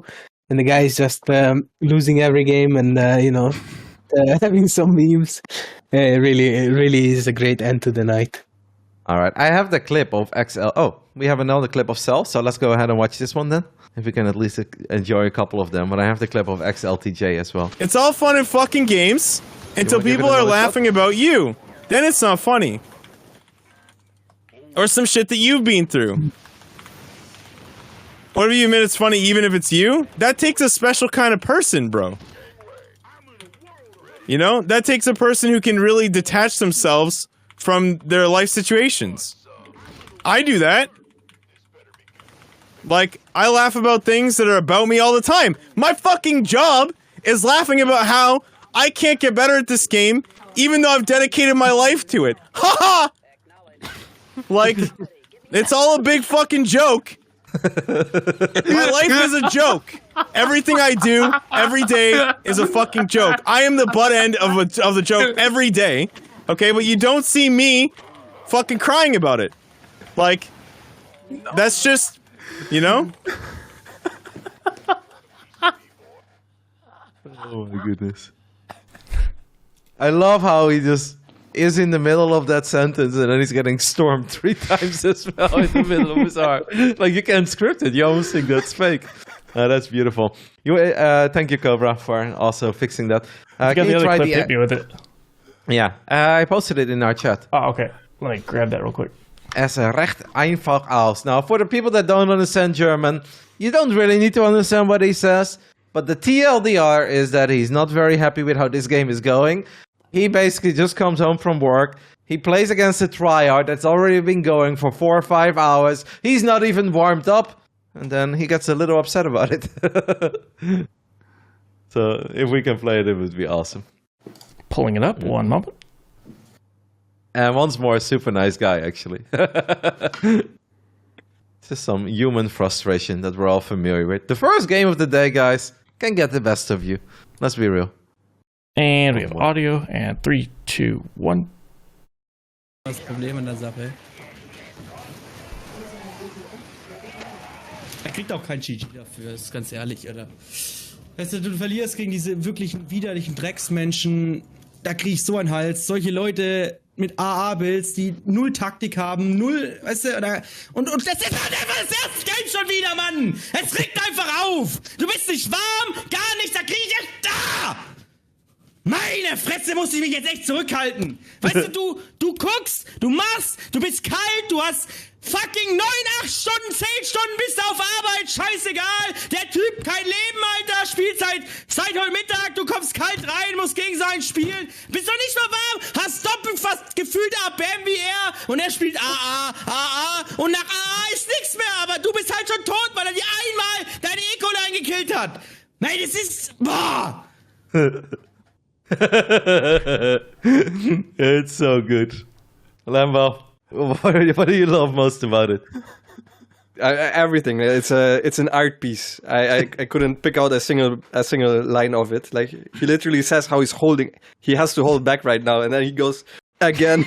But he's already starting to take his mug up, and then he fucking rages out. I think it's great.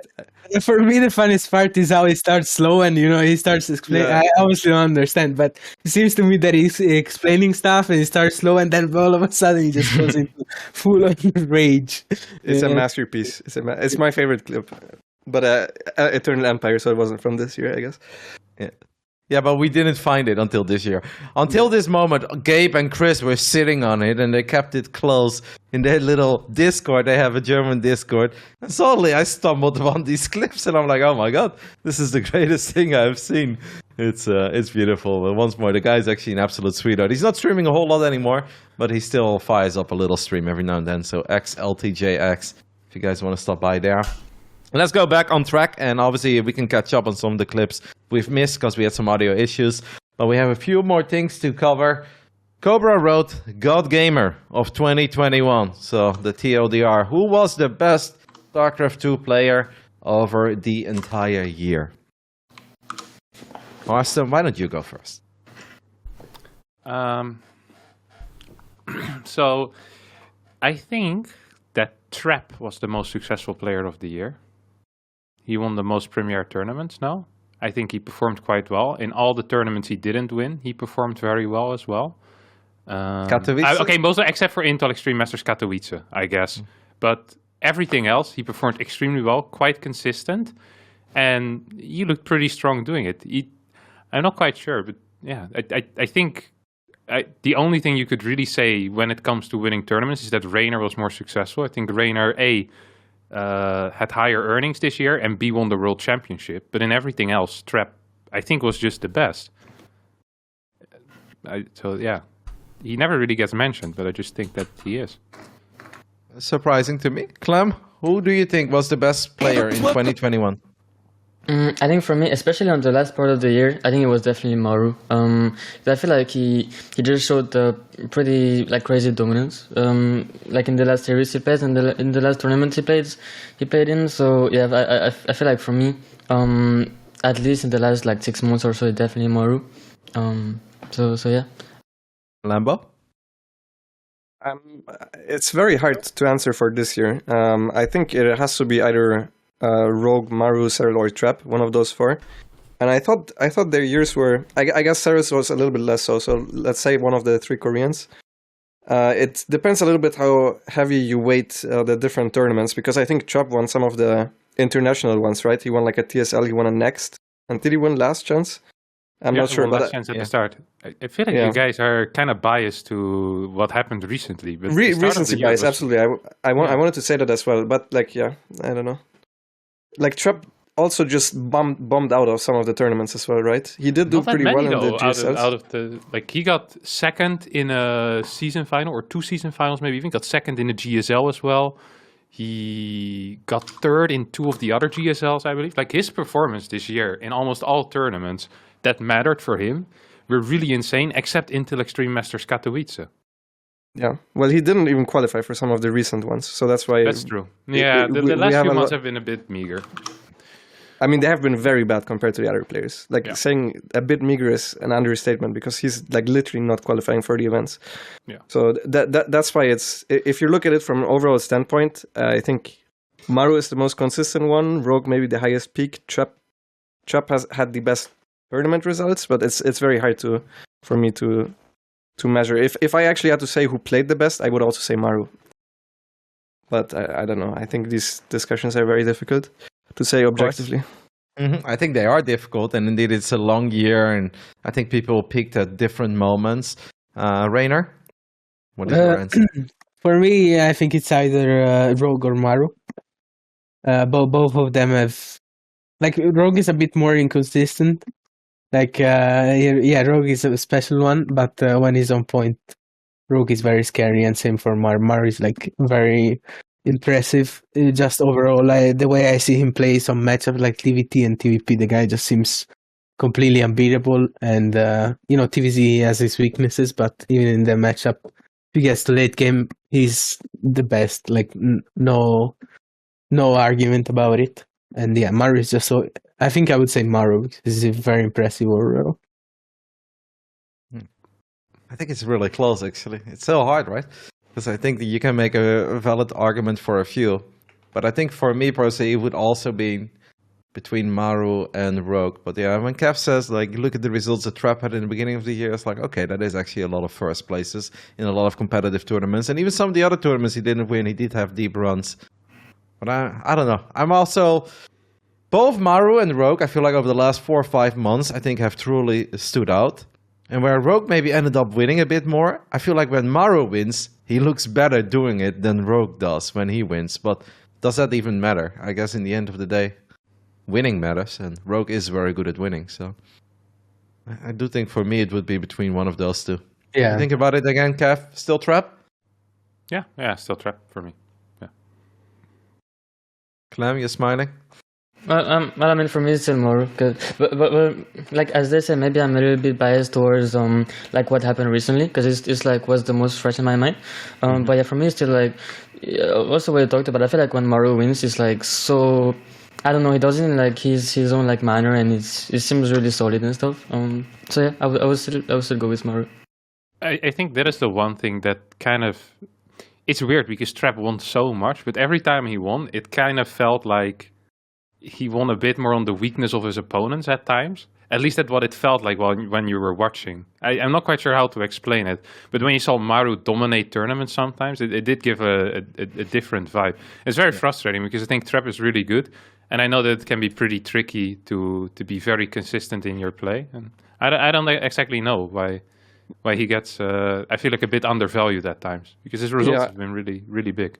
I think especially as players, we tend to think more highly of the people that are just harder for us to beat and just super consistent. So that's why, for example, I would always rate Cyril super highly. But then when I think back of the year, he hasn't probably won that much, right? For the same reason, I do think Maru is better, because I see him as the better player than Trap over the course of the year. Because I think Trap would just be able to lose to weaker players, whereas Maru barely ever loses against weaker players. Which that in itself is pretty important to me. But I do think if you look at results alone, Trap is up there. But for me, he just isn't for some reason. I think Rogue and Maru are the best players, skill level-wise, this year.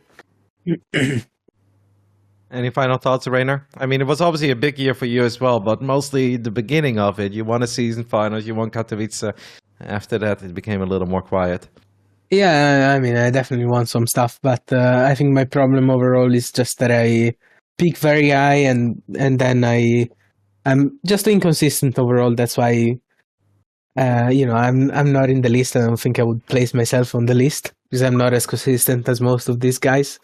But I definitely want some stuff, so I'm not too sad about the year. Obviously, I wish I didn't become washed up for a good part of it, but it is what it is, and I think I'm coming back very strong, and the next year I'm very pumped about it, and especially Katowice.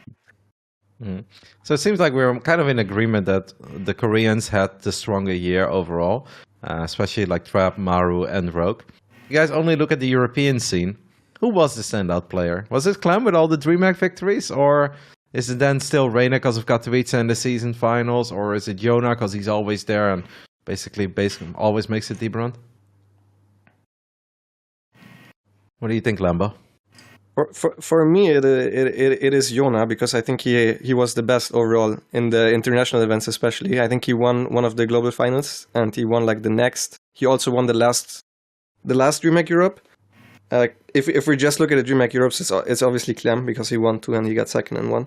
But if I take international events into consideration, I think it's Cyril by a little bit, for sure. Yeah, what do you think, Reynor? That's fair. Or Clem? Go ahead. It's so hard to say, because like I won most of the EU DreamHacks, but then I don't do that well in the actual international tournaments, like season finals and stuff. But then Reynor won Katowice in the season final, and then Cyril also did won a EU Cup, and also EU DreamHack, and also did very well in the season finals. So I feel like it's a bit like we both three have an argument to be the EU player, But in the end, I feel like it's still kind of close, and I wouldn't know who could be like the number one by far. I think it's been very close between the three of you throughout the year. Yeah. And you've all had your moments. Do you agree with that, Reynor? Yeah, I mean, I think if you like a year is very long. I think everyone had their moments, right? I had my moment at the beginning of the year, then Clem, and then Jonah came back. It's very hard to say, honestly. I think it was pretty close overall. All right. Well, then we settled that. We can talk about the most improved player of 2021. Can obviously be a Korean player, can be an American player, or we can go for European ones. For me, this one is obvious, but I want to hear from you guys, because this is the pros edition. Harstem, who is the most improved player in the year 2021? Yeah? Yeah. No, not close, right? Yep. No discussion, no arguments? Yeah, absolutely not. Reynor? Yeah, I will go. Sorry. No, go ahead, Kev. So I think he started as the year as maybe a top 30, top 40 player in the world or something, and now he's a lot more dangerous. I wouldn't necessarily be capable of giving him a spot anywhere, because then you get in that discussion, but he's improved a crap ton. I think just on our League Luck he went up 300 in rating, which is an insane amount. In perspective, I went down 25 points, so It's like, nah, he's improved so much, and also throughout this game, there's still some weaknesses and obvious areas that I think he will improve on in the coming months and the coming years. But yeah, he's shining very bright right now. Reynor, most improved player 2021. Max Pax, I would say also. Like, there's really no argument about it. The guy was nobody at the beginning of the year, basically, and now he's good. Because, as Kevin said, he has a lot of weaknesses that can be improved, and I think will be improved on. And I'm just looking forward to the kid and what he's gonna do. Clem, most improved 2021. Yeah, Max Pax for sure. It was kind of crazy, like seeing, because I remember playing him earlier this year, and it felt like if I didn't do like any big mistake or whatever, I would just like kind of always win. But nowadays it's really close and it's like so scary. So it's kind of crazy to like actually see his improvement, because I'm playing a lot against him in the tournaments and also a bit on the ladder and in custom games and stuff. So yeah, he's definitely the one that improved the most by far, I think. Lambo. Yeah, it's not even close. I think it's even difficult for me to find a second place, for example. Like I wouldn't know who another player was that improved by a lot. Baby Marine went up 500 MMR this year as well. Yeah, but yeah, it's difficult for me to say. But let's say on a pro gaming level, I would maybe say like Scarlet. I think she had a good year. Like she didn't make the finals, I think, in NA last year, and this year she made all three 1-1. She had a good season finals run, and she's been extremely good in Team League. But like it's nowhere close, obviously, to the improvement of Max Pax. So I don't know, maybe second place goes there for me. What about Ryung? He's been getting a lot better throughout the year as well, right? Or... I mean, I'm not sure, honestly, because Ryung is hard to say, because he used to be very good, and obviously, I think he went to the army, and it's hard to say. I haven't played him since he left, I think. Yeah, it's very difficult for us to judge not the top tier of Korea, because we just don't play them like ever. Maybe Bunny? Did Bunny get a lot better this year? I feel like Bunny has gotten pretty good, but he was good before that. Yeah, he was good, right? Yeah. Yeah. He's the GOAT. What can you do about it? Always has been. If you ever have a true marathon tournament where you have to play 72 hours straight, I put all my money on Bunny, okay? That boy's a grinder, and I don't think he needs sleep. He can go all day.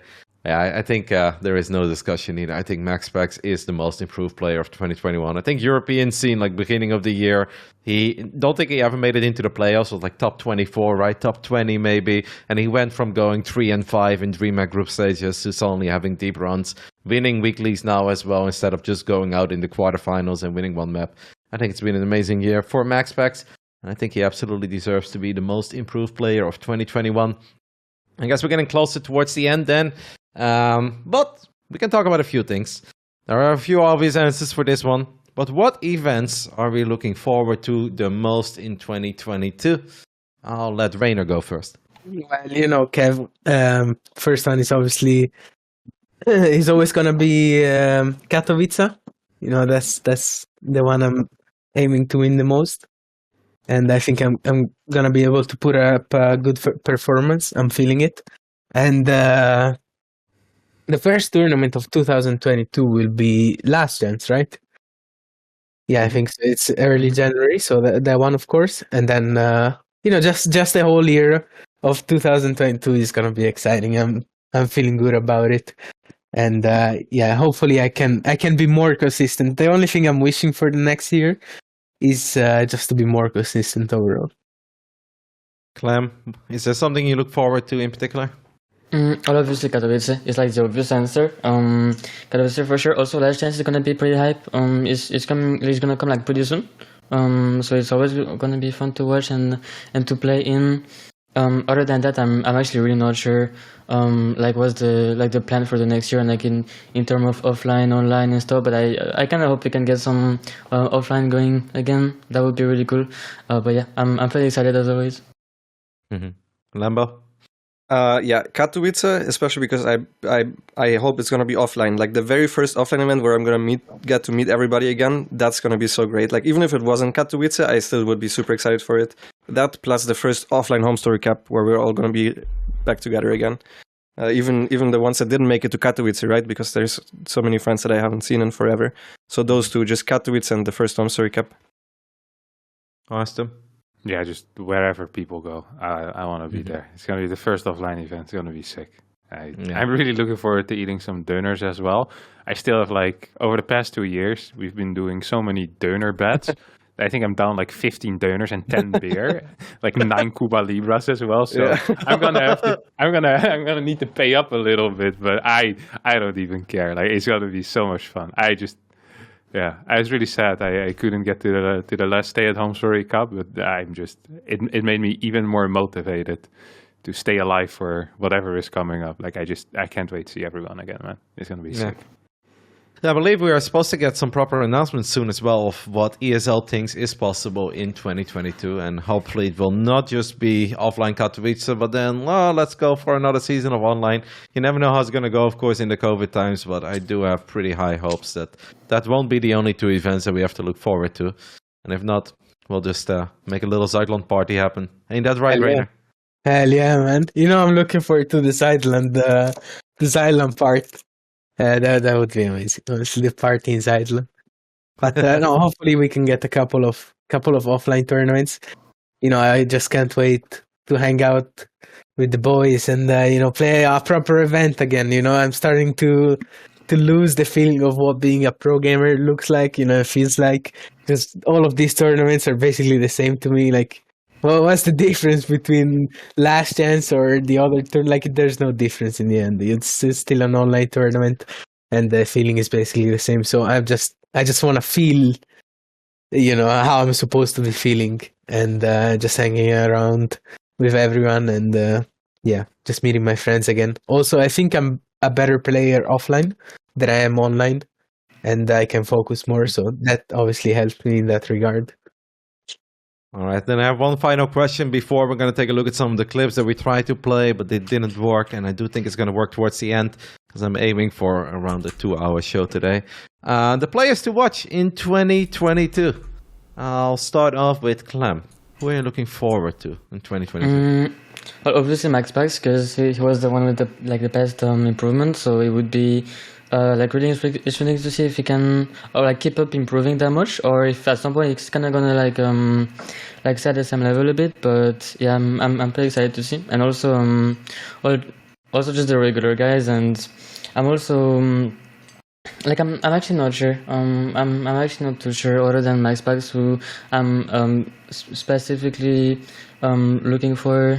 But yeah, I don't know. About some of these young kids, I mean, you spend a lot of time with the young hot studs and the ladder, Baby Marine, Cuckoo, and all these guys as well. Any of those guys stand out? Yeah, well, definitely Cuckoo and Baby Marine is gonna be really fun to see. Because I also think Cuckoo got 6K plus recently, and he also improved a lot. So it was also really cool to see. And I'm also stopping by his stream quite a bit, Cuckoo's stream. So it's always really fun to see. All the youngsters improving is always pretty fun. Reynor? Well, I'm looking forward to what I can do, honestly, mostly. That's a fact. That's a good answer. Because I am, as I said, I have a good feeling about the year, especially about Katowice. I'm not going to take things easy or not going to take it serious. I mean, I don't know. You know what I mean. I'm going to take it serious 100%. And I'm not joking around with this tournament. And I actually have a good feeling about it. So let's see what I can do, And obviously my brother as well. I'm looking forward to what my brother can do next year. Hopefully he qualifies for a couple of these DreamHacks, I think it's doable for him. And, he's putting in the practice and the time, and just hoping he can improve even more. All right. Lambo? I just hope one of these up-and-coming players makes a jump next year. I don't know which one it is, and I don't really want to call out anyone in particular because I'm not sure how close any of them are. But breaking into 6.4K or something, where you can actually start competing with the top-level players. I think having a completely new player, similarly to MaxPax, MaxPax really was a year ago. would be great to see, because then you can already see, okay, they're actually gonna get good. Like seeing like a baby marine or a kekw or whatever, or like Iba, for example, is what is he, 12 years old now? Yeah. And he's already GM now as well. Like Arrow seeing Fire, those guys, of course. Arrow Fire, like seeing any of those guys improve, that's what I would be the most excited for. Yeah. I think that's fair. Harstem, anyone else? Anyone that's currently a pro already, perhaps, or just yourself? Another year of Harstem, perhaps, mate? As always, but like Lambo says, usually like the cutoff kind of is like this the 6K, and then that's where you really see it's like the gatekeeping MMR. You know, either you're gonna go above it or you're gonna be stuck there forever in the top 100 GM hell. Basically, is what it is. There is one guy, Canadian Protoss called Trigger, who recently has improved a fair amount, and he is someone that it wouldn't surprise me if, at least in the North American DreamHack, will be able to make a bit of an impact and get quite far in there as well, because he improved a lot, and he has good MMR on Europe, which is impressive if you're playing from America. No, I think he's a great call out. I mean, he's obviously already made a playoffs once, but that's like, okay, you're new and now you're a bit inconsistent, but I'm completely with you. He's been getting a lot better, and he seems to be very motivated too, and that helps a lot. So I think those are pretty good answers. Reynor is hyped for himself. I mean, Clem, you're hyped for yourself too, right? Let's be real now. Yeah, for sure. I'm definitely gonna be like trying to practice as much as I can, and I'm definitely pretty hyped. I also maybe want to talk about because I feel like nobody talked about Battle B, and I feel like he was like really hard in the ladder too, kind of the same as Trigger recently, like maybe like 6-4. So I feel like those two, Trigger and Battle B, or maybe the ones I'm expecting maybe to become like better and to go up in the rankings in 2022. So definitely looking up to those guys. All right. I think that's very fair. Then I believe it's time for Cobra to let us know if he's got clips, what are the clips from, and are they working? Yes, it looks like we've got a couple clips that I wanted to make sure we hit on. There's some good nuke moments. So we'll start off with this one between Maru and Solar. That's Piggy's orgasm, isn't it? I think that's the one. Now there's the defensive nuke, the panic nuke, but I mean, it takes a pretty huge mistake from a Zerg player to fall for this and get hit by that. Oh my God. Oh my goodness, he's trying to get that shot. It does land. He gets all the Probe Lords. What? Oh my God. Oh my God.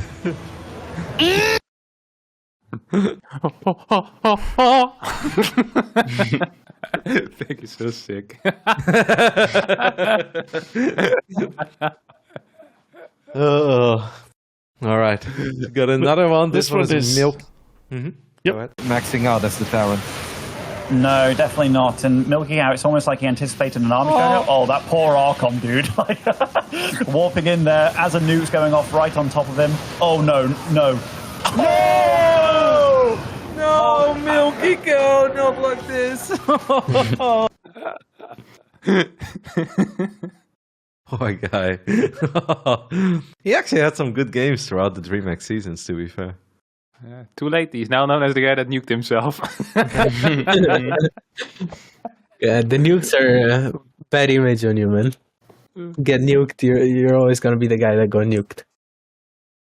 Then we have three clips these are three clips that are like the best timings, or in some cases maybe the worst timings. Here we go. This is the Chell clip, right? Yeah. Got that board. Good job. Oh no. It was a bait. Get baited. That was a deliberate bait. Intentional move.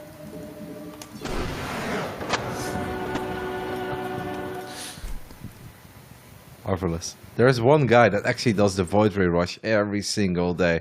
He's a 5-2 barcode, and he literally only does one base Void Ray in PvP.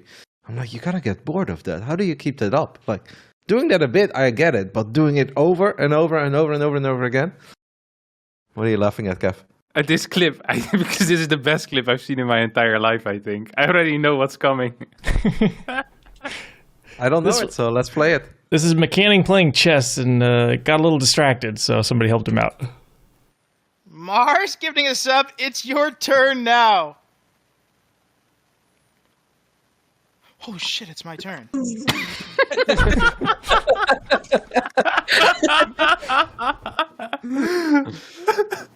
He's got like 60 seconds on the clock. So he's like trying to push him along just a little bit. That's great. Next up, this is Neuro when he knows his opponent has played against him maybe a few times too many. Right, go ahead. Yeah. If this is the battlecruiser guy, what we need to do is have a bunch of secret spires. There is a rare stream cheater who doesn't play very often. What he does is he turtles on 3 bases for as long as it takes, with nothing but a couple tanks and 60 bajillion missile turrets. And he'll bank up a whole bunch of BCs in the back of the main base. And then whenever you overcommit to ground, he'll teleport them onto the spire.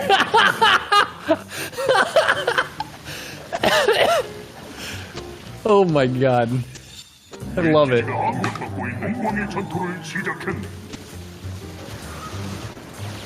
I love video games. Next up, we have this is transitioning categories a little bit. This is one of the best hype moments that I've seen in StarCraft this year. We are the best RTS around. DreamHack has a great production value. You should watch DreamHack, at least my games, because I am an honorable non-Void player, and that's only on DreamHack Europe. If you're looking for a lot of Void Rays and a lot of Protoss, and maybe some robotics facilities with Immortals, and a lot more Protoss, just Protoss, in this season, you'll find none of them in the winner bracket and a lot of them in the loser bracket. DreamHack Finals, winter. Is that good enough? That's it. Is it a good hype line? Next up, we have the GOAT moment prediction that was kind of funny from the desk at ESL Pro Tour. KekW. Move on. We finish our GOAT standings now because, of course, we want to have everything focused on the finals right after this. So, without further ado, we can reveal the winner of the GOAT standings, and it's not the GOAT, surprisingly, and it's not you, Twitch chat, either for now. The winner is Nathanias. Is it? Yes. Oh my. I did it. You can take the middle GOAT. It is now yours with the little crown on it. There you go. Any victory speech? That's terrifying. I'd just like to take this moment to do a shout out and congratulate Britney Spears on getting her freedom. God bless America. And there you go. Didn't expect that. You guys don't know how much more work Wardy put into this prediction contest compared to Nathan. Yeah. Work smart, not hard, Jessica. Work smart, not hard. There you go. He loves his little goat. He's going to be sitting with him on his farm. Let's check in with the actual full results of the goat prediction as well. I have one of Reynor, and I think that one is kind of funny. Clem is already shaking his head. I think that one's funny. I don't remember this. I don't have the Clem video, or I don't have the Upper 3 clip, but I have the entire VOD, so you can just play it from there, and we can do that. But yeah, this clip I think is kind of funny. Nice Christmas tree, by the way, Cobra. Thanks. It's time to take it down, mate. It's over. I'll keep that going as long as I can. Technology is complicated. But we're getting there, guys. Almost through it. It's a CPU over-encoding thing. I figured out what it is. I like how Reynor is smiling, Clem is shaking his head. This was good. We have to make it happen, guys. I know that one. I don't remember this anymore. If you ever want to come when Reynor is here, you're welcome. He said, that'd be fun. I was like, we can get Coco here, Yeah. But he wouldn't come for you. But if Coco is here too, then... Yeah, I know Clem would fucking teleport here if Coco was here. My man loves some 2v2s with Coco. All right, guys. I want to thank you guys for hanging out today. Thanks for all the support. I think that's kind of it then, but we can maybe take a look at... tomorrow. You can mute that clip. You can take a look at maybe Cell's almost 5, but we can actually also do that tomorrow because it's been going on and obviously the technology is acting up a little bit. So I just kind of want to wrap it up then and obviously ask you guys if you have any plans for New Year's Eve. and when we see you guys in action again. So we'll start off with Lambo. Any plans for the 31st, mate? And what's on the agenda for the upcoming week? Just hanging out with some friends over New Year's Eve, of course, and no special plans. I'm currently editing one video about my next run where I'm gonna talk about it a lot. Once that's done, I'm gonna release that, which is big because I haven't uploaded a YouTube video in like 3 months. So yeah, that's gonna be massive. Other than that, just the normal stuff, streaming and sadly playing the EPT weeklies. Why? Okay, I have to ask, because I saw your stream title. Why is this a bannable phrase? I just don't want to talk about it. Okay, I want to be done with it until in 6 days, and then I'm gonna have to talk about it again. All right, I really can't be about it. I wish you all the best on the Monday evenings and the Tuesday nights, because I know they'll go late. Kev, what's on the agenda, mate? Any plans for New Year's Eve, and what can we expect from you in the upcoming weeks? No, just spending some time with my family, and Irene will be back home, so that will be nice. She's been gone for 3 weeks, it's a long time. And then, in the future, I just hope we get a tournament, man. It's been too long. It's almost been 2 years at this point that I've seen. Actually, I had such a great time with Clem and Thermal at the Team Liquid facility. We made a little commercial, and even though I only was there for 6 hours, I already really liked it, and it's such a good memory already. So yeah, I just can't wait to see everyone again. It's gonna be a blast. The first Home Story Cup, I think Dennis really needs to just get like one of these emergency post people on the spot, because you just know that some people are gonna go absolutely wild after not having been out for like a year or a year and a half. It's dangerous, I'm just looking forward to that. Same, mate, same. Reynor, what's on the agenda for you for New Year's Eve? And when are you back in London? Because I know you've got the streaming equipment, but I haven't seen that black and white League of Legends stream of you in a little while. I mean, agenda, I don't have much to do. I'm just, staying home. And just planning to go back to London as soon as possible. And I'm gonna get my streaming routine going, and I'm just looking forward to that. I bought all the equipment, I upgraded my stream, and just missing streaming in general. And obviously, it's not possible for me right now, because I like, for example, to plug in my webcam, I have to unplug my keyboard because I don't have enough USB ports in my laptop, so it's not possible for me to stream right now. And just hoping I can go back to London soon. All right. Well, safe travels, matey, and obviously hope to see you again live soon. And play some StarCraft for us a little bit, Reynor? Because of course. I do wonder why has he left us for League of Legends. First game confirmed. Pro gamer. Isn't it nice to be a streamer, Reynor, where you can play 4 hours of StarCraft, and then the moment that you are in your first game of League of Legends, it's like, why is Reynor only streaming League of Legends? I'm telling you, Kevin, my chat is crazy. Like, they're crazy good at tilting me. I have in the title fucking caps lock, just no SC2 today, and they come in my chat and they're like, go play SC2. They're being rude. Like, Jesus, fuck off. Like, what is this? Like, people in the Twitch chat are wild. What can I say? Welcome, matey. Welcome to the streaming life. Yeah. Last but not least, Clem, what's on the agenda, mate, for the 31st? Any special plans and anything else StarCraft 2 related or real life related? Well, I took some time off for Christmas. Went to vacation with my family. And then probably just gonna spend the New Year with my family. And then early next year, gonna practice for DreamHack Last Chance and obviously Katowice right after that. So yeah, taking a bit of time off right now, but then gonna start practicing a lot early next year, and then just gonna try to do my best in the tournaments.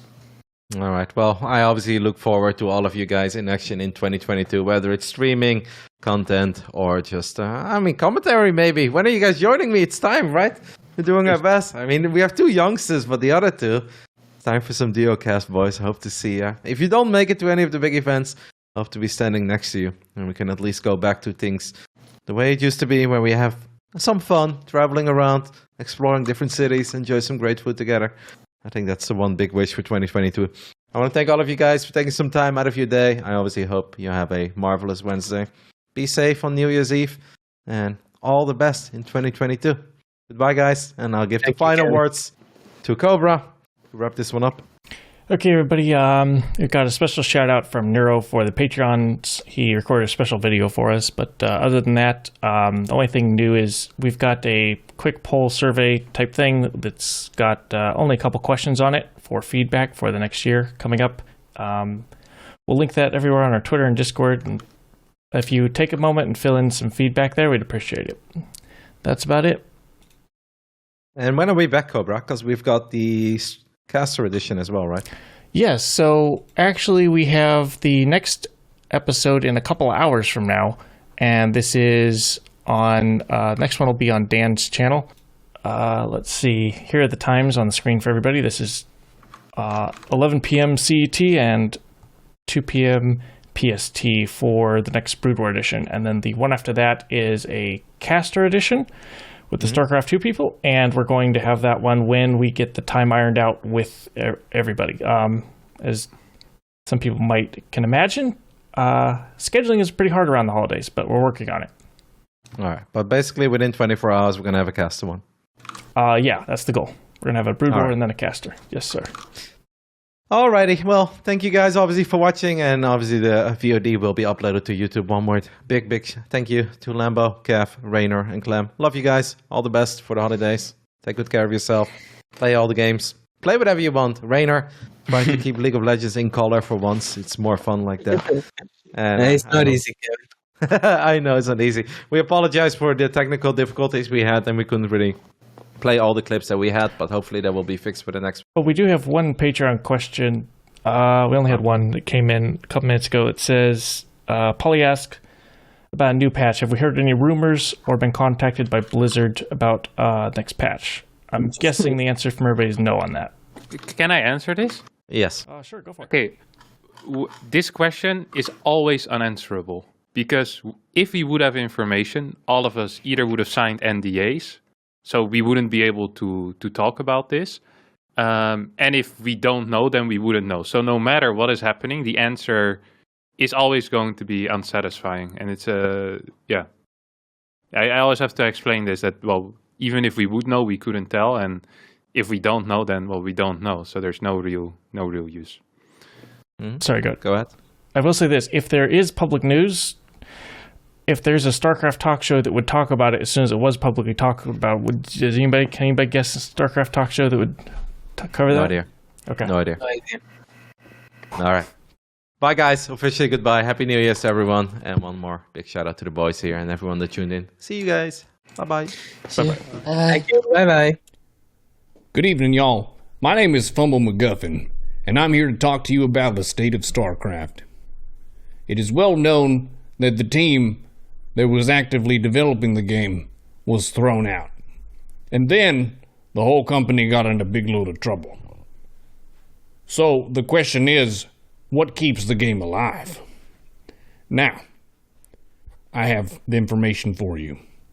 If you look above me at the $100, $50, $25, $20, $15, and $10, these people are helping out with their own dollar. I'm talking $10 that could have been a Chipotle burrito. $15, add chips and a drink. But instead, they support StarCraft. Instead of paying for some other game, they say, no, I want to see the Pylon show. What is the Pylon show? The Pylon show is the pillar of the community. It is the meeting place. It's the common ground where the StarCraft people are summoned together by this money, actually.